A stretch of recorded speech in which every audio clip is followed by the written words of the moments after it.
Hi guys! So yun, nandito kami sa pwesto ng kapatid ko. So malapit na yung pasukan kaya maglilinis na kami. So yun, napag-isipan ko lang na tumulong na konti-konti lang. Guys, samahan nyo kami maglinis. Sa si JC naglilinis na siya dito. Hey! Guys, naglilinis na kami. Hello! So yun, since malapit na yung pasukan, so paano yung paghahandaan ulit ni JC? Ay, sobrang paghahandaan namin to dahil mas lalong lalaki ang responsibilidad natin. Siyempre, abangan nyo ang ating Master Frap. Mag-opening na rin yan sa February 5. Kaya, doble sipag na naman nito at saka dapat on time. Ayan. Ang ating iced coffee. Then guys, marami din silang flavor dito. Hindi lang isa, dalawa, tatlo, apat, lima. So, lagpas 10 yung flavor nila dito guys. Ito lahat ng flavor nila. So, meron pala silang 16 na flavor.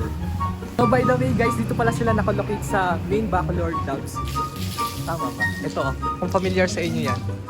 Ayan, mga taga Doves. Ayan, naglilinis na rin si JC. Guys, meron silang buy 4 get 1 free. Asan ka ba? So yun guys, ipapakita namin kung saan sila nakapwesto. Let's go! So guys, dito nga pala sila nakalocate sa likod ng Dovesu Gate 8. Yun, tama. So yun, sa mga taga Dovesu dyan, dito na kayo. Master pa lang. Naglilinis nila kami. Siyempre, wala rin tumutulong tayo. Pero kahit malinis naman na tumigis. So, linis pa din. Ngayon yung mabula.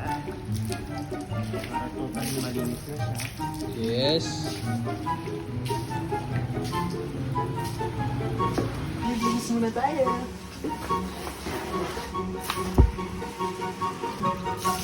Okay na ba nag-tubig tayo yan? So yun guys, update, gabi na. So ayan, makikita nyo naman. So yun guys, ang dami na pala namin ay sila pala, dami na pala nilang kumain lang ako ng calamares. Ito guys, kain calamares. Ito gusto ko dun sa ano. Minsan gusto ko sa supa, minsan gusto ko dun sa sausawan.